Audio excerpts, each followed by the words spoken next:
Hey guys, thanks for joining me for this 74th episode in Season 2 of Good Questions with Cameron Dole. Special guests on this episode include John Ratzenberger, the voice actor and actor, talking about National Skilled Trades Day, also some upcoming projects he has coming.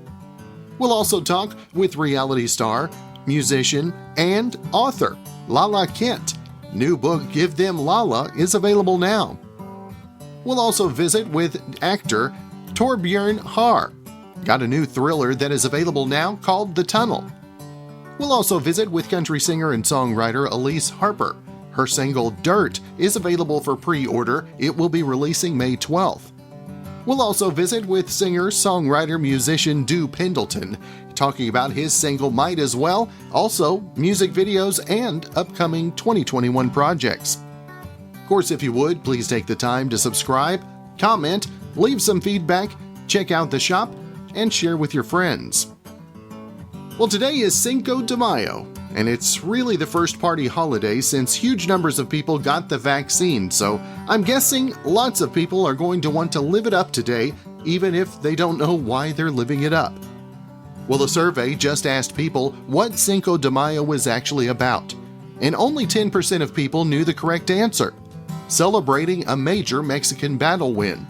The victory was over the French at the Battle of Puebla on May 5, 1862. Now, 39% of people thought Cinco de Mayo was Mexico's Independence Day. 26% thought it was just a general celebration of Mexican-American culture. 13% admitted they had no idea, and another 13% said it's, quote, an excuse to drink.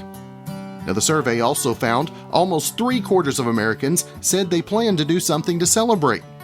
59% will eat Mexican food, 32% will drink margaritas, 17% will drink Mexican beer, 14% will go to a party, and 8% will go to a bar. And finally, 8% of people say that they're going to use today to read up on Mexican history. Excited to have our good friend John Ratzenberger back on the line, National Skilled Trades Day. And John, first off, thank you so much for taking the time, brother. No, not at all. Not at all. It's a cause near and dear to my heart. So, whatever I can do to fan the flames of skilled trades, I'm your guy. There you go. Now, John, tell us a little bit about where your love and affection for the skilled trades came about. And I know that you're one of the biggest advocates for it out in Hollywood. Where did it start for you personally? Well, when I was young, it always starts as a child. When you go back and read about Thomas Edison, Benjamin Franklin, whoever it is, they're all children who actually did things. Leonardo da Vinci is a great example. But when you're a child and you're allowed to tinker, to make things, to build things, to take things apart, to dig holes, to climb trees, that's when you start getting the common sense and learning how to use tools. But that's where I started. I grew up in a factory town. It's like everybody had some skill. I mean, if your father didn't know how to fix the faucet, the neighbor did. You'd trade off skills. Like somebody be good with cars, somebody was good with metal work. But it was always around me growing up. I gravitated toward carpentry. Now, John, for you, the skilled trades, and this is National Skilled Trades Day, do you think that skilled trades maybe are getting a bad name in the workforce today as folks are looking for jobs, if you will? Well, I think, the parents push kids towards college. I talked to one mother. I was doing a radio show back east, and one mother called and said that she was embarrassed that her son wanted to stonemason like his father. And I said, but doesn't his father make a good living? He says, oh, yes, we live a very comfortable life. I said, why are you embarrassed that your son wants to be a stonemason? As well, the neighbors, all their children at college. And I felt so bad for this kid. This kid knows what he wants, but yet the mother would say, well, no, you got to go to college. And it's just unfair. It's unfair to the rest of us, too, because we need stonemasons. We need carpenters, plumbers, and we're running out of them, friend. So whatever I can do to help promote the trades and say to especially young people, look, this is a viable option. You can live a very comfortable life by doing it. So I'll take it. I'll help any way I can. And John, we know that the upcoming Monsters at Work is coming up on Disney Plus later this year. And for you, what's it like to have a new series, and how much different was the preparation for that because of the times we're living in right now? Well, some of the recording I did at home, they would deliver the equipment, but then it's not really the same thing. So it's better to go into the studio where they really have all the bells and whistles. So we ended up just going back in, and so that was the only difference. But it's still got the Pixar stamp of quality on it. The director-writer is a fellow named Robert Ganaway, and he's done an excellent job of maintaining the standard that you used to when you see a Pixar product. But everyone's going to enjoy it. It's going to be a good one. How much pride do you take in the opportunity to be the only one that is voiced in all of the Pixar movies? I mean, how much pride do you take in that? And did you ever see that coming before, whenever you first took that first voice job? No, you never see it coming. I didn't see it coming when I had a small part in Star Wars, Empire Strikes Back. I didn't know. To me, that was a job. I showed up, put into the makeup and costume, and stood there, did what I was told. But you never understood, even Cheers. Who knew it was going to be touted as best sitcom ever? You just don't know. Same thing with Pixar. John Lasseter asked me to do another one. I didn't know. But there you go, 26, 27 years now. Wow. I've been doing Pixar voices, yeah. That's good stuff. And again, National Skilled Trades Day. And John, it's always great to visit with you. I appreciate you taking some time, especially on this special day. And if folks want more information about everything you've got going on, where's the best place to keep up with everything? Have them call you. So you know what? I do have a websites and this and that, but frankly, I don't really pay that much attention to it. It's you'll be surprised along the way. Turn on your TV and maybe I'll be there. That's good stuff. Well, John, thank you again for your time this morning. I hope you have a great rest of your week and look forward to catching up again real soon. All right. Thank you, sir. Well, if the jewelry business hears of a trend that could double its sales, you better believe they're going to push the hell out of it. Am I right? Now, people have talked about men wearing engagement rings for years, but that trend has never really blown up. But now, the most famous jewelry store in the world is about to validate it. So we'll see how that changes things. Tiffany & Company is rolling out a brand new line of engagement rings for men this month. Now, they haven't said what the prices are going to be, but the pictures show the rings look more like men's wedding bands, just with a huge diamond embedded in them. Reality star, actress, singer, now author added to the list. Lala Kent with us today. And first off, Lala, thank you so much for your time. Of course. Thank you for having me. Now, Lala, we talked about author added to the end of that. And how shocking is that to you to actually think about that added before your name now? I dig it because I have always loved writing. And the fact that I have a book that I can go get at a place like Barnes & Noble, it's very surreal. To share a book at this time, how hard was it for you to be open, honest? Were there times that you were like trying to hold back a little bit, or was it something that was freeing for you, if you will? It was more freeing than anything. I had a great time writing it. There were obviously things that I went back and forth about, should I share this? Is it too much? But at the end of the day, I felt like if I decided to write a book, I wasn't holding anything back. Like, I don't know what the point would be if I wanted to censor myself. Now, after the book came out, I won't lie. I had moments where I woke up and I was like, what have I done? How could I share all of this? But it's out there now.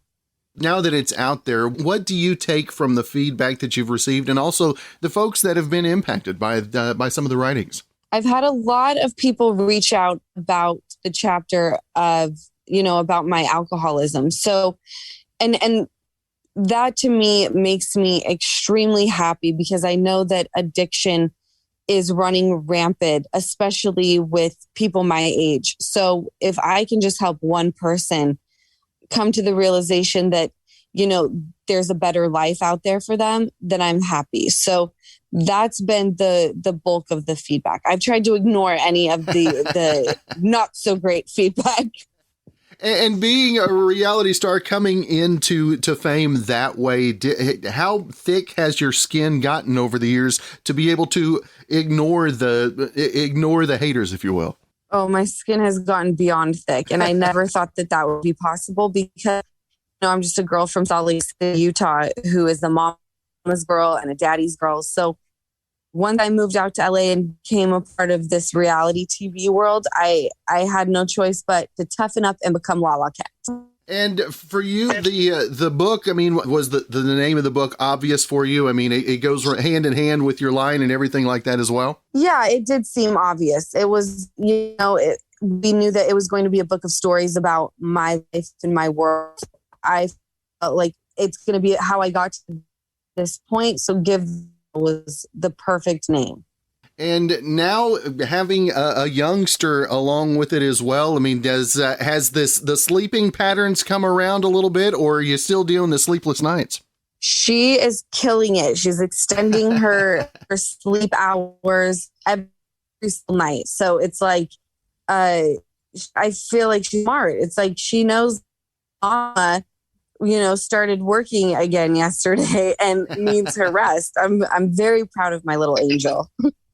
Now, what was maybe the biggest takeaway you've had over this pandemic? We've all had time to kind of look inward and reevaluate things. What is the biggest thing, Lala, that you've taken from that time as well? I feel like the pandemic grounded me again. It's very easy when you're living in a place like Los Angeles to get caught up in the hubbub. And the pandemic allowed me to remember, it's family time that's important. It's taking time to yourself to just simply color in a coloring book. So it put the Utah back in me. And how did maybe your music get influenced this last year? Was it easier to find inspiration, or were you having a little harder time musically? Actually was having a harder time creatively. I didn't feel like, which was okay because when I creative, my mind gets going. So during the pandemic, I felt like my mind was finally quiet, and I really enjoyed that. That was the silver lining of it all. That's right. Now, again, the book, Give Them Lala. I want to make sure and let folks know where they can find not only more info about that, but also the music, the socials, and everything else as well. You can find my music on iTunes and Spotify. You can pick up the book online or Barnes & Noble, Target, any place that you get your books. And also, if you follow me on Instagram, which is at Lala Kent, you can click the link in my bio to order your copy of Give Them Lala. That's good stuff. Now, Lala, as a result of coming out of 2020 like we did, as things have opened up, how has the goal setting for you changed, or has it just maybe evolved, if you will? I think the goal always stays the same. We tried to, with my beauty line and things like that, keep it moving. Pandemics that once we did get into, this stage, we could just pick up and hit the ground running. But the goal is always the same, to do great things and be a good human being. Well, you can't ask for anything better than that. And again, the new book, Give Them Lala, Lala Kent on the line. It's been great to visit with you this morning. I hope you have a great rest of your week, and we can catch up again real soon. Thank you so much for having me. Have a great day. Now, did you know that people naturally think of a shape when they hear your name? Now, in my case, I kind of figured that shape was a well-endowed pear or something. I guess not. A cognitive psychologist from London and a psycholinguist just found that people connect different shapes to different names.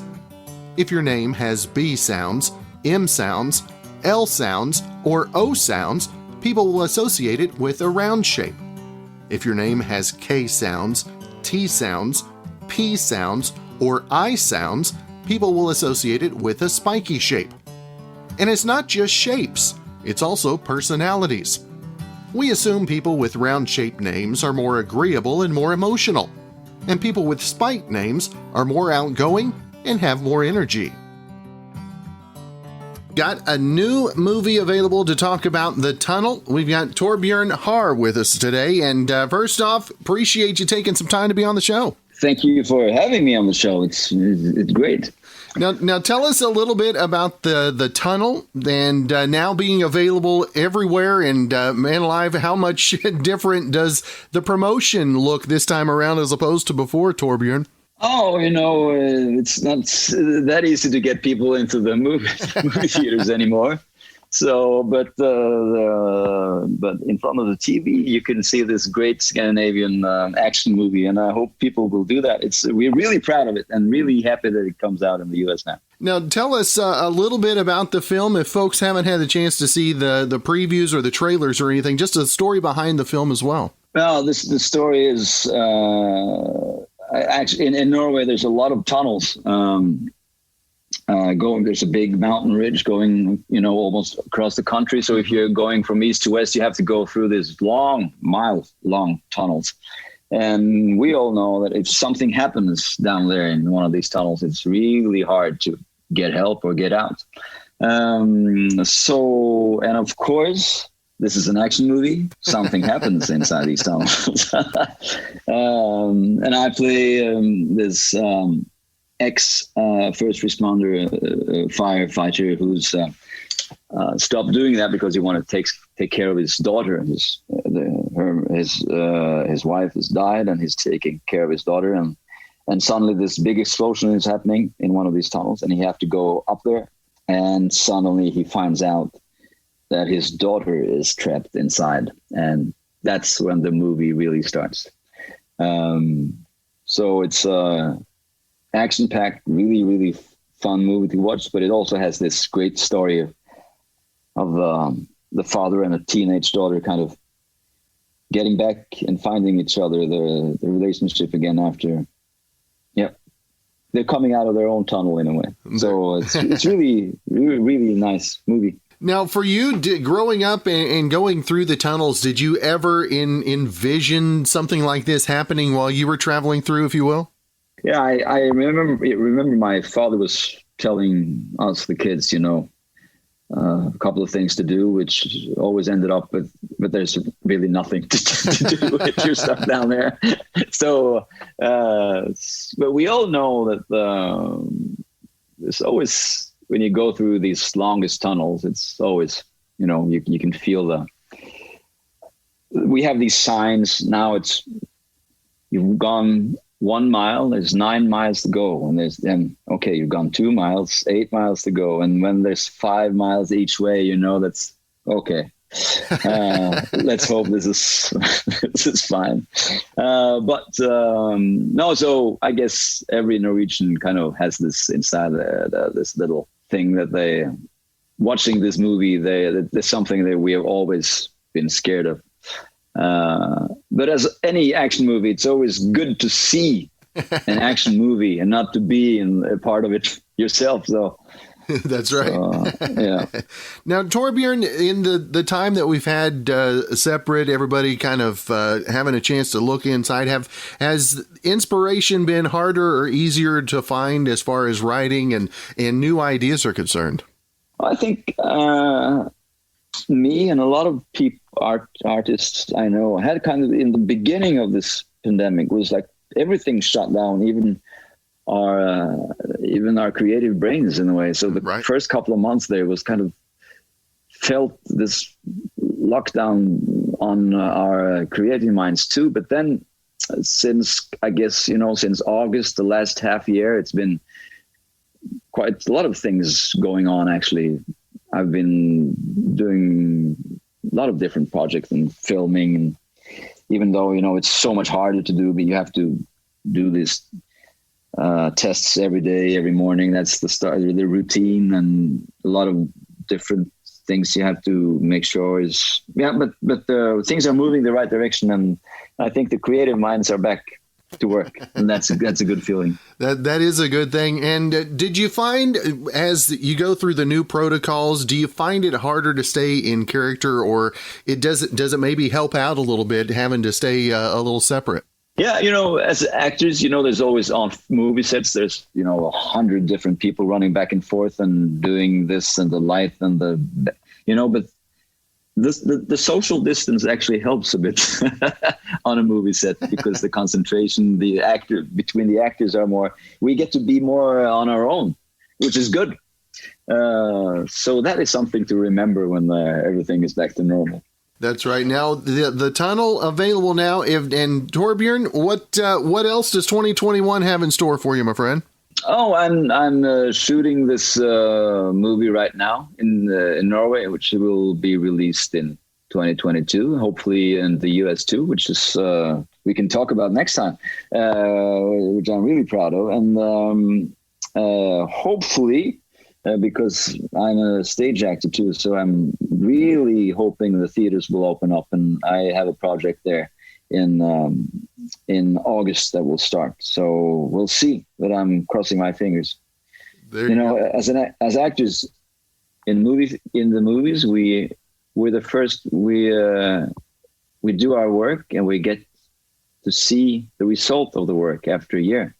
But in the theaters, the actors are the bosses, because the director can tell you what to do, but when the curtain goes up on opening night, I do whatever I want.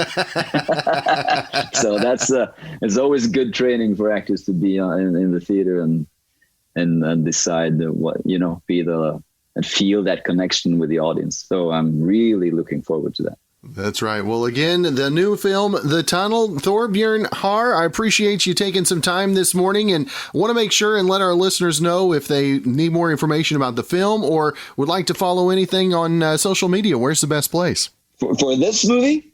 Yes, and yourself as well. Oh, that's my American PR should have been a bit better, but it's called The Tunnel. It's The Tunnel. So check it out. It's everywhere. You can find it on, on iTunes and Amazon. And I think people would like. It's a different kind of action movie. So I really recommend it, and I'm really proud of it. All right. Well, Thorbjørn Harr, it has been great to visit with you this morning. I hope you have a great rest of your week, and looking forward to spending some time with the film myself. Thank you. Bye-bye. Now, you might think that after a year of living in a global pandemic, people might be a little more careful with their health and their bodies, and you would be wrong. The hot new trend on social media is eating rotten meat to get high. Now, the trend is called high meat, and people are saying that eating old, decomposed, discolored meat with mold and bacteria growing on it makes them feel euphoric. But this really begs the question, will it make them sick or even possibly kill them? Now, I mean, it definitely could.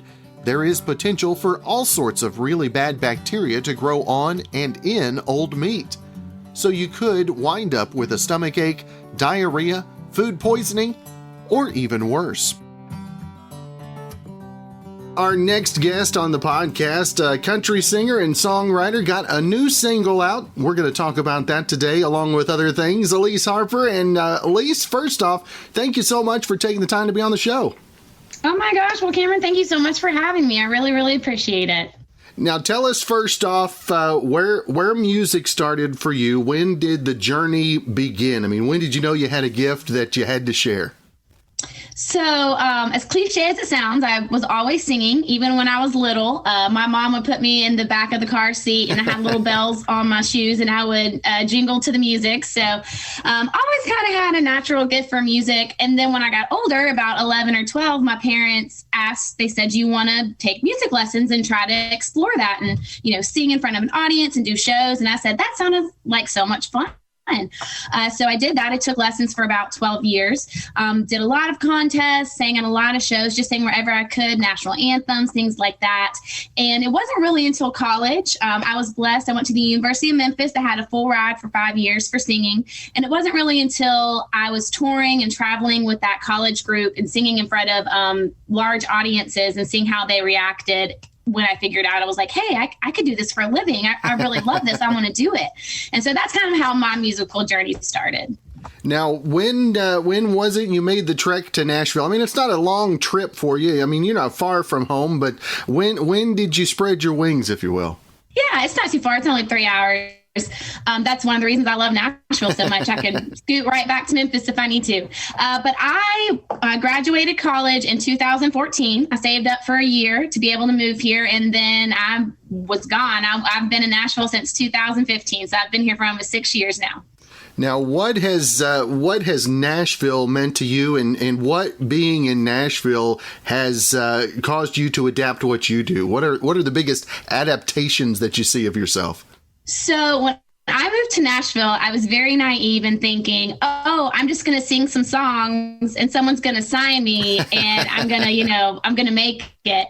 That's not how it works at all. So I didn't realize you had to write your own songs. And so I've really, really grown as a songwriter. I've been writing my own songs for about 3 years now. I have a wonderful team, a lot of people that I've just connected with that we work really well together. And so that's probably been my biggest thing in Nashville, is just developing that songwriting, I guess, what would you call it, that skill, and and just, growing as an artist and just developing myself as an independent artist. Now, you talk about working on writing. How difficult has working on writing been this past year? Actually, I will say this, as crappy as quarantine was, I'm sure for everybody, it was a blessing in disguise for me because I was able to really focus on that. So a lot of friends, we would meet in parks and open spaces. We would be safe, but we wrote all the time. So I was really able to develop that skill. And I will say I don't play an instrument, so it's a little bit more difficult for me. So I'm trying to be a better wordsmith and, say clever things and learn to say them differently than how they're usually said. So it was awesome. Last year was awesome for me to develop that skill. Now, who are the songwriters, the singers that really inspire you that are out there right now? Who is it that kind of raises the bar in your eyes? So my all-time favorite singer is Celine Dion. I love her. I've seen her live 6 times. I've read her autobiography like 12 times. I cry every time I see her. But I love Celine Dion, big inspiration, my biggest idol. And I love Michael Jackson. I mean, he's just timeless, one of the greatest performers that will ever be, honestly. Right. And then Shania Twain has probably been my biggest country inspiration. So I love her. She's so spunky. She's so sassy. She's brilliant. She's a great songwriter, amazing vocalist. So those would definitely be my top 3. Now, we talked about the songwriting and the new single, Dirt. Tell us a little bit about the single, where that came from for you, and how excited you are to have some new music out there. Yeah, I'm super excited. The new single is called Dirt, and it comes out May 12th. And I wrote this song because I don't have the best luck in love. I don't know about you. But I was dating this guy for about 1.5 years, and I thought everything was going great. Everything was going fine. Turns out he was cheating on me. And I found out via Instagram. He was posting pictures of her and him on Instagram. And I confronted him and I was like, what's the deal? Like, we were dating. How could you do that? And he was like, oh, it's over, blah, blah, blah, all this stuff. So 2 months after I find out, he proposes to her. And then a month later, they announce that they're pregnant. Oh. So, yeah. And so I was like, okay, that's why. But I just wrote this song for him to remind him that, hey, I got dirt on you and I'll spread it around, but I'll be classy and I won't do that. So I'll just write a song about it. So that's kind of where the idea came from.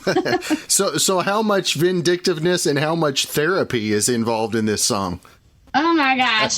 It's definitely an anthem for women. It's definitely, very empowering. You'll have to listen to the song to hear, but everyone that's heard it has said nothing but positive things. Everybody loves it. It's a very upbeat, powerful song, pop country, a little rock in there. So hopefully you like it.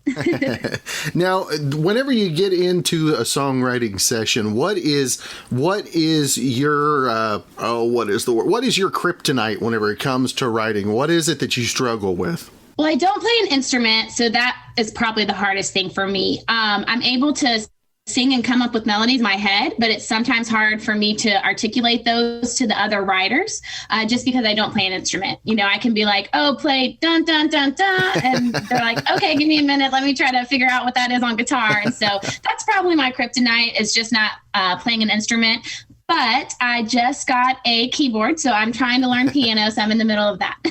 There you go. Now, what is the thing that you've spent the most time really working on your craft this last year?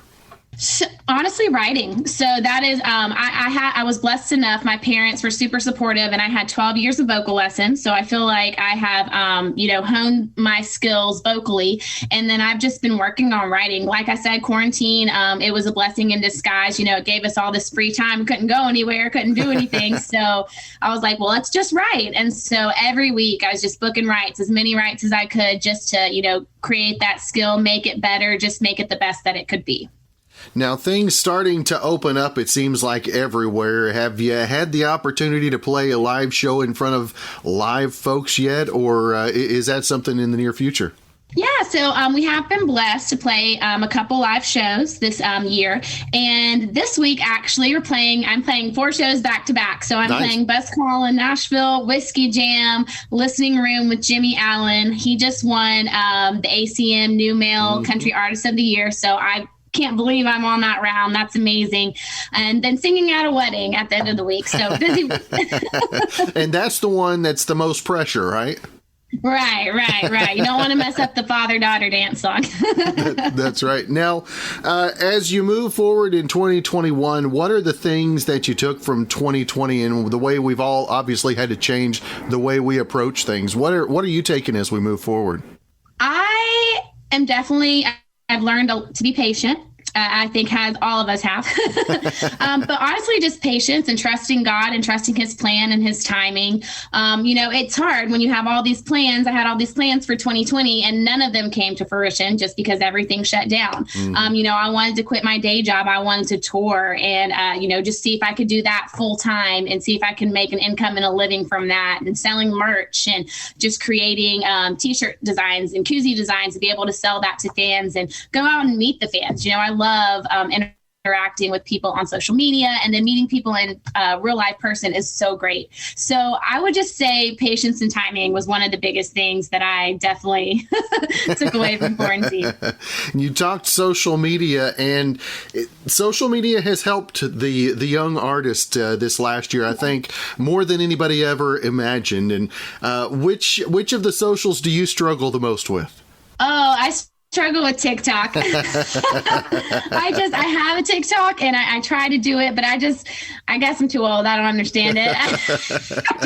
But I'm pretty active on Instagram. That's the most active platform I'm on. And then Facebook, YouTube, Twitter, all of that. And you can follow me at Elise Harper Music, and I would love a follow, and I'll be happy to follow you back.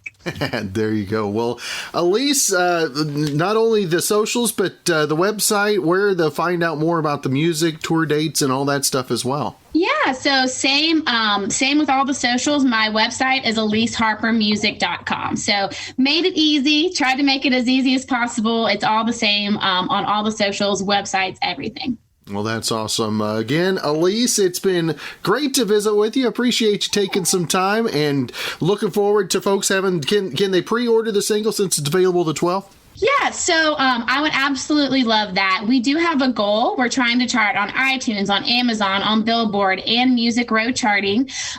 So if you do decide to pre-order Dirt before May 12th, I will send you a free gift. You do have to send me a confirmation screenshot that you purchased it on iTunes or on Amazon Music. And if you send me that screenshot, either Facebook, Instagram, however you do your social media, I'll be happy to send you a free gift in the mail. All right. Well, there you go. Got new music. Go pre-order it now. And Elise Harper Music. It's easy enough. Anywhere, you just go Google that and you can find her. Absolutely. Well, Elise, again, thank you for your time today. It was great to get to visit with you, and look forward to catching up real soon. Absolutely. Thank you so much for having me on the show, Cameron. It's been a treat. Now, how sad is it when even your happy place stresses you out? More than half of Americans in a new poll said that even the good, healthy habits that they have can sometimes make them feel worse. Now, here are some of the good things that we do for ourselves that can have unintended side effects. Number 1, 34% of people who've meditated or done a calming exercise said it's made them feel more anxious before. Number 2, 1 in 3 people who've gone to bed early to get a good night's sleep woke up feeling even more exhausted. Number 3, 2 in 5 people have felt sick to their stomach after eating something healthy. Number 4, 40% have used a cleaning product and the fumes made them sick. Number 5, 36% have felt nauseous from the smell of aromatherapeutic candle. Number 6, 10% have opened a window to get some air and the extra pollen just made them more congested. And number 7, the top 5 chores that can make us feel worse are running errands, cleaning, cooking, walking the dog, and taking out the trash. Our next guest on the podcast, good to have him back, country singer, songwriter. Actually, he's got a phrase for that, and he can say it better than I can of his format. Dew Pendleton on with us. Dew, always great to visit with you, brother. Hey, man.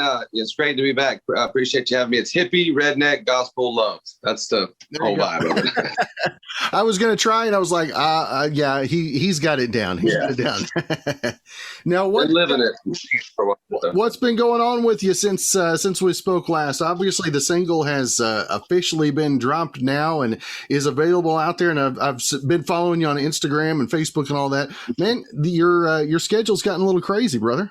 I'm working too much, really, but I'm enjoying it.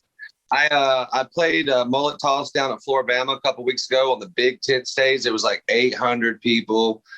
It was an epic big show. I got to get out in front of the band and jump around without playing an instrument. It was really cool. I've just been playing a bunch, trying to play places I haven't played, and just been working on the farm, and our goat had some babies.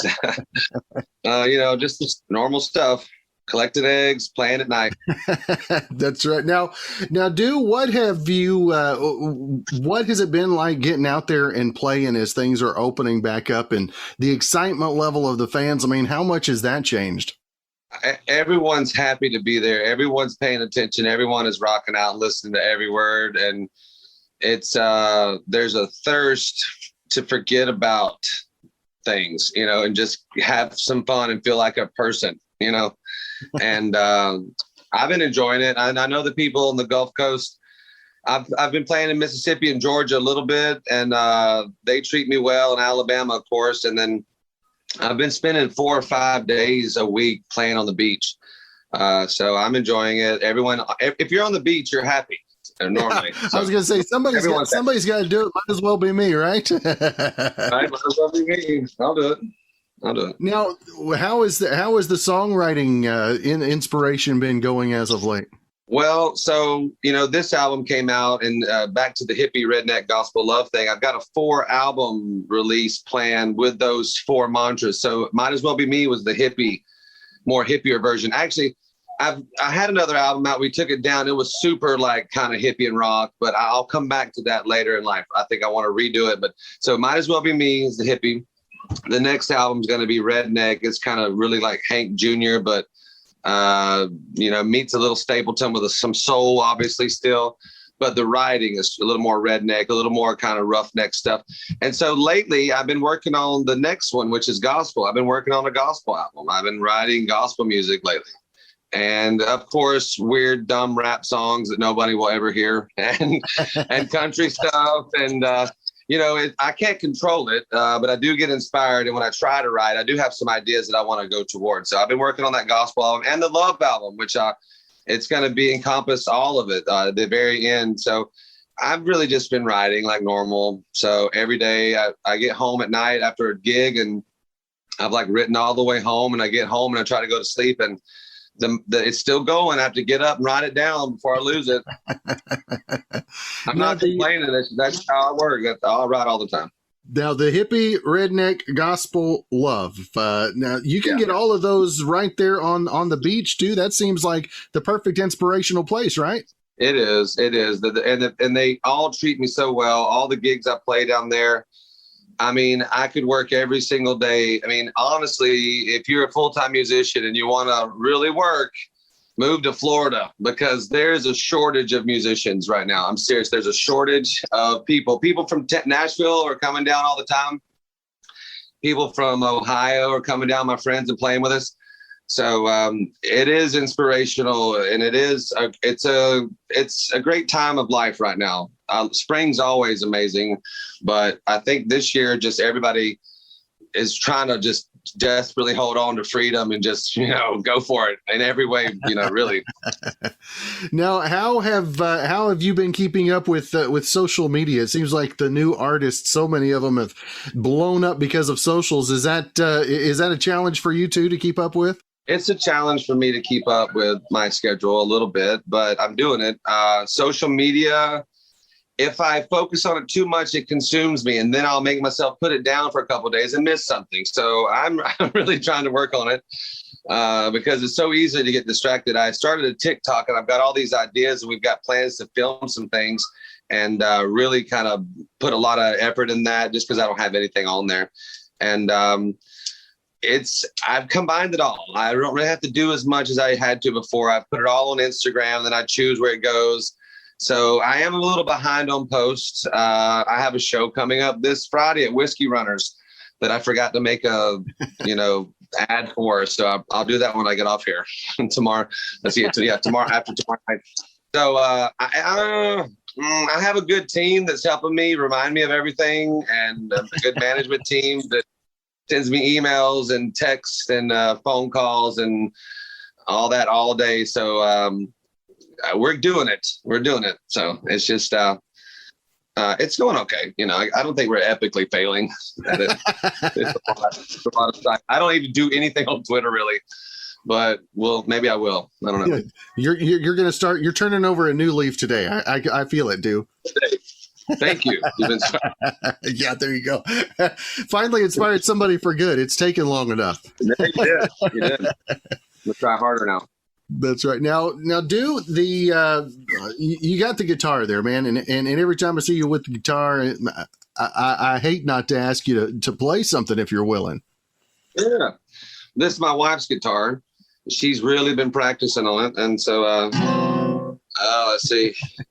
Thought it was in tune.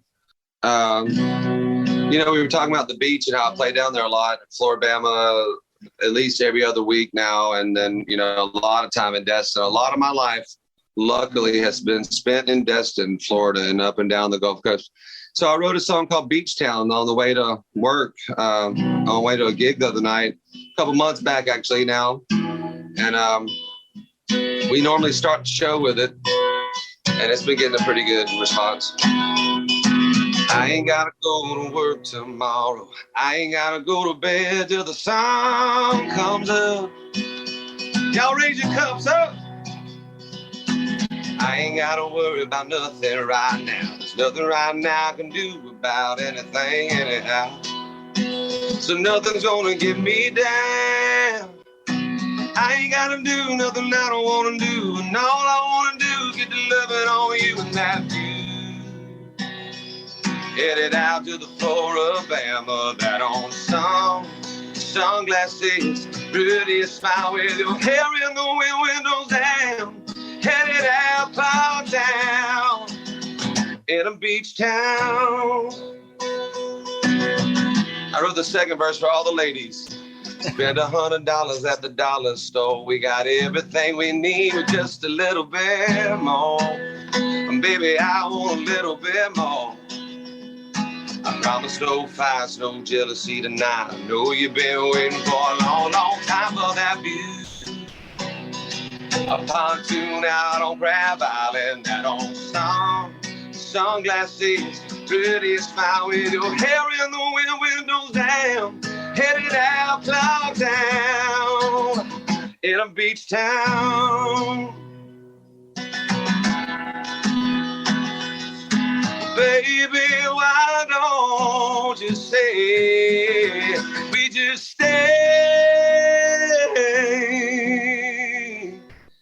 then every day I can see you in that view, headed out past the Floribama, that old song. Your sunglasses, pretty smile with your hair in the wind, windows down. They're headed out, cloud down, in a beach town. Yeah, that's how we roll, that's how we go down. Don't fuss in love. I ain't gotta go to work tomorrow. I ain't gotta go to bed till the sun comes up. Y'all raise your cup. Woo. The Beach Town. Yeah, it's on the next record. It's going to be on the. It's getting its own. It's taking over this whole next project, or the Redneck kind of album coming out hopefully in September, October. But yeah, I like it. I think it's fun. I needed a fun song. You know, I write enough sad songs. I was like, let's write something fun. Now, as the you get ready for the summer, and you're talking about being down in the Gulf area, I mean, this has got to be a hot time, schedule time for you as well. Yeah, everything opens up. I work in Dueling Piano Bar in Baytown. That's like my main job, so I can play like cool country places and that doesn't pay well. But I'm a full-time musician, so I do dueling pianos, and they're open 7 nights a week. And then there's like 7 other of those on the Gulf Coast. So many dueling piano bars and so many like tiki huts and marina cafes and beach spots. I mean, everything's going full blast right now already. And it will go that way until, you know, Labor Day, really. That's cool. Now, as getting the feedback on the single, now that it's out and about, what's it like to see that first single getting the feedback that you've been getting? It's been amazing, really, because I recorded this song 3 years ago, and then we were doing certain things for 2 years, and I was waiting on something, and then COVID happened, so it was like a whole nother year. But it's amazing to hear people accepting it and loving it. There's a place in Kentucky that just increased the spins by like 80% last week. There's places all over the country just really loving it. I think last week it was played the most in like somewhere in California or something, or maybe Idaho, and then like the second largest place was Pensacola, where I'm from. So Pensacola is still representing, but it's only a couple of radio stations didn't want to play it because, you know, I reference you know, the first line of the chorus, if you want to smoke, roll a fat one, you know, only 2 out of like hundreds of radio stations. So I think that's okay, and I respect that. And most of the response has just been super awesome. Some guy came up to me the other day. He's friends with Harry Connick Jr., he says, and he's like, Keith Urban should sing this song. And I was like, yes, go ahead. Today? I know. Record it right now. I mean, of course. So that was cool. So, yes, Keith Urban, if you want to record my song, let's do it tomorrow. I'm ready. Heard it here. But a lot of great response. Yeah, really. And the music video's out. I don't know if you've seen the music video. It's on YouTube for Might As Well Be Me. And I went ahead and released a music video for my song Headache. And oddly enough, it's like getting traction in Europe right now, which is super fun and cool.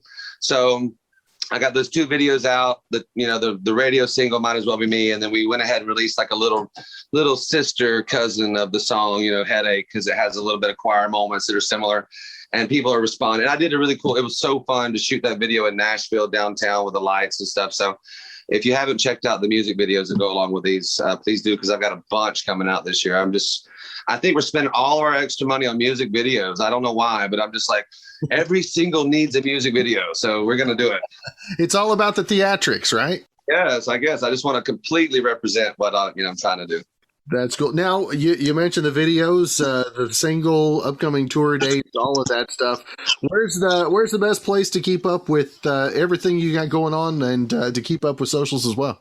Well, we're relaunching my website, which will be out soon, any time now, dewpendletonmusic.com. I don't know how I lost the dewpendleton.com website, so don't go there.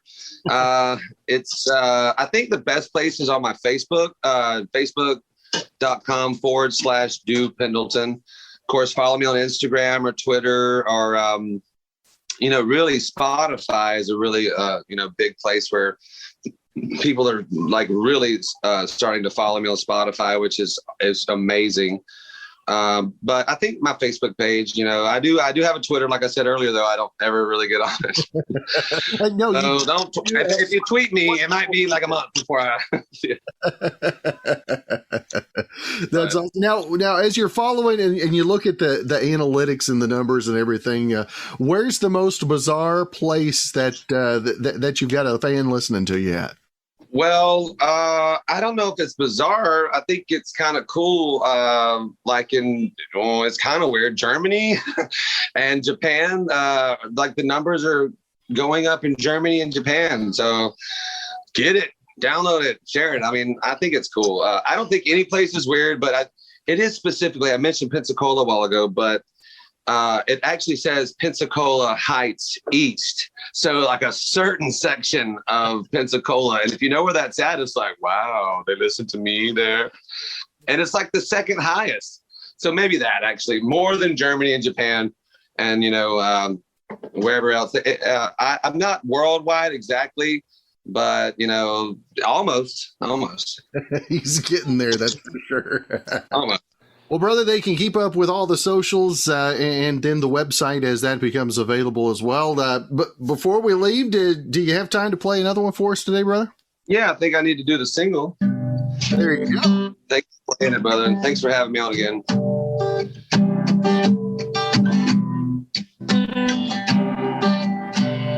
I want to drive till I don't see no city lights. I want to get high. Every star in the sky, I wanna go home. Everybody I know waves when they go by. So if you wanna smoke, roll that one. And if you're gonna drink, yeah, pass me one. If you wanna pay, get on our knees, and if you're gonna love somebody, might as well be me. Hey. I wanna get lost, that look in your eye. I wanna be tall, I love you just right. I wanna come home to you every night. Baby, you know I try. Y'all sing with me. If you wanna smoke, hey, roll up that one. If you're gonna drink, yeah, pass me one.